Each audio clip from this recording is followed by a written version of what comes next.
இன்றைய முருகன் உன்னை தேர்ந்தெடுத்ததற்கான முக்கிய 10 டிவைன் காரணங்களை நீங்கள் அறிந்து கொள்ளப் போகிறீர்கள். உன் மனம் இயற்கையாக நல்லதை விரும்புகிறது. முருகன் ஆறுமுகன், ஆரம், அன்பு, ஒழுக்கம்.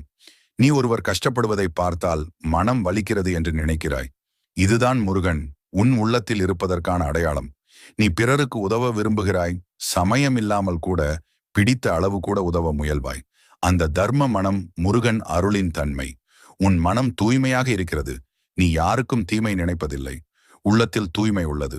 இந்த தூய்மையே முருகன் அருளை இழுக்கும் காந்தம். துன்பத்தை அமைதியாக தாங்குகிறாய். பிரச்சனைகள் வந்தாலும் உள்ளத்தில் நம்பிக்கை விடுவதில்லை. இந்த சமயத்தில் அமைதி முருகன் தரும் தைரியம். திடீரென தைரியம் அதிகரிக்கிறது. சில நேரங்களில் பயப்பட வேண்டிய சூழலில் கூட உள்ளத்தில் ஒரு தைரிய குரல் வரும். அது சரவண பவசக்தி. இது முருகன் உன் உள்ளத்தில் பேசும் தெய்வீக சத்தம். தீய மனிதர்கள்